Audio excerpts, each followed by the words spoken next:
Salve pessoal, tudo certo? Hoje vamos continuar com aquela série sobre os processos clássicos romanos. Hoje falar sobre Fúrio Crésimo, sobre um processo envolvendo feitiçaria em Roma. Quer saber mais sobre isso? Então acompanha o vídeo até o final. Fúrio Crésimo era um manumitido, ou seja, ele era escravo, depois ele foi libertado. E ele estava se dando muito bem na plantação, enquanto que os outros não estavam tendo colheitas muito boas. E qual era a coisa óbvia assim que as pessoas pensaram que o Crésimo fez? Bruxaria. Obviamente ele fez rituais de magia, utilizou feitiçaria para conseguir colher os frutos que eram para ser dos outros para ele. Aí o Espúrio Albino, que era um edil curul, citou o Fúrio Crésimo perante a Assembleia, ou seja, ele ia ter que se defender ele na frente das pessoas. E a gente sabe, né, a Assembleia Popular lá em Roma era aquele que conseguia manipular o sentimento das massas para julgar em seu favor. E como ele não podia pagar por um advogado para defender ele mesmo fez a sua defesa. E foi uma defesa genial, porque o que ele fez? Ele levou para Roma o pessoal que trabalhava com ele, os seus materiais, os animais de tração, os burros de carga, tudo isso ele levou para a Assembleia Popular. E aí ele mostrou que, na verdade, o feitiço que estava sendo acusado de feitiçaria, o feitiço que ele usou era ter homens bem preparados, com energia para fazer a colheita, ter ferramentas de boa qualidade, e isso foi suficiente para conseguir uma absolvição por unanimidade. A gente sabe dessa história com base nos escritos de Plínio o Velho. Escreveu ali no primeiro século depois de Cristo e falou sobre diversas ciências. Falou sobre botânica, agricultura, enfim, ele falou sobre muitas coisas. E nesse caso, o Plínio queria mostrar que, na verdade, a colheita dependia muito mais do esforço das pessoas do que da questão financeira.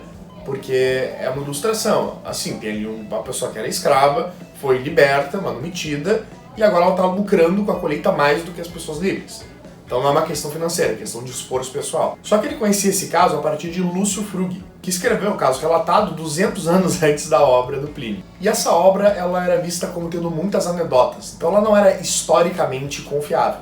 Mas isso não quer dizer também que o processo não ocorreu. Agora vamos analisar aqui o direito romano contido no processo. Se ele foi manumitido formalmente, então ele se tornaria um cidadão romano.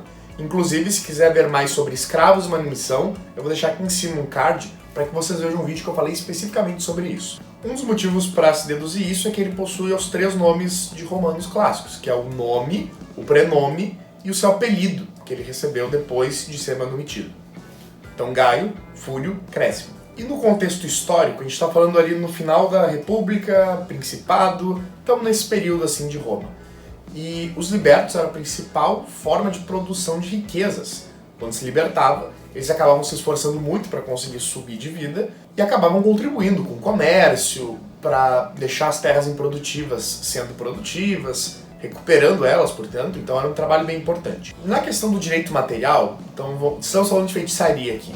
A feitiçaria foi uma coisa punida, assim, da antiguidade até pouco tempo atrás. A gente estava lá na Idade Média punindo as bruxas. Então não é uma coisa assim, oh, que coisa, nada a ver. Não, fazia sentido no contexto da época. Até mesmo na Lei das 12 Tábuas, de 450 e poucos antes de Cristo, mais ou menos, já dizia que existia penalidade para o crime de feitiçaria, inclusive pena capital em 2 casos.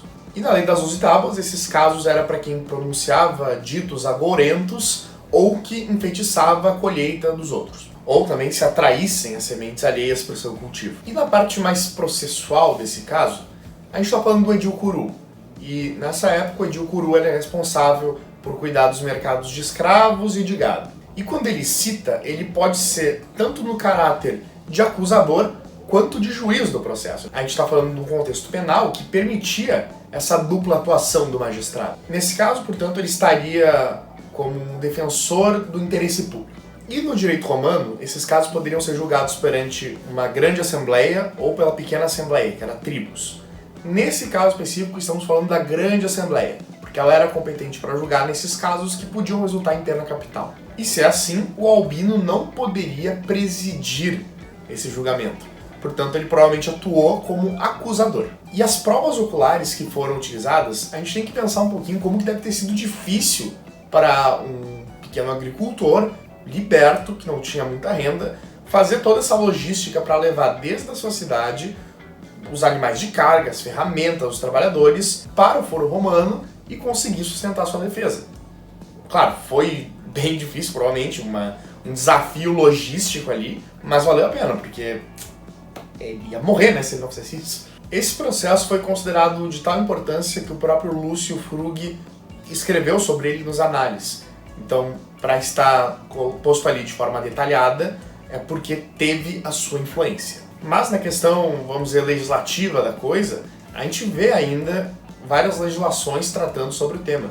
Inclusive, teve um Senatus Consulto, que complementou uma lei Cornélia, de 81 d.C., que previa a pena de morte para aqueles que utilizassem feitiçaria para conseguir algum benefício, prejudicar o outro e coisas do tipo. Em 53 d.C., o Tito Tauro, que foi cônsul já, foi processado por ritual de magia. Só que aí que tá, quando ele estava no processo, antes de sair a sentença, o Tauro cometeu suicídio, o que não é muito interessante porque ele provavelmente seria absolvido naquele caso. Os próprios julgadores já eram céticos quanto à existência da magia e coisas do tipo. Na verdade, era a imperatriz Agripina que queria tomar posse dos jardins tauríneos dele.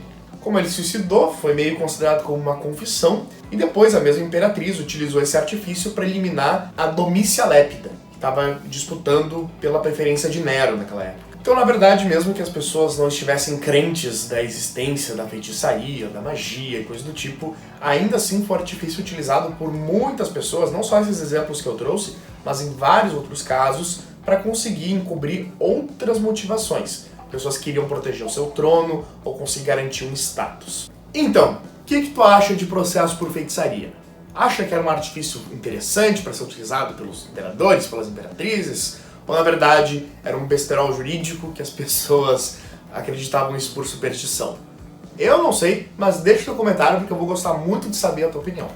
Na próxima semana eu vou trazer outros processos de juízes romanos, mas fique ligado porque agora no final de semana eu vou postar um vídeo falando sobre o Gário. É um vídeo totalmente fora do cronograma, mas é importante para conhecer e valorizar uma das principais fontes de direito romano. Então aguarde que no final de semana tem mais coisa.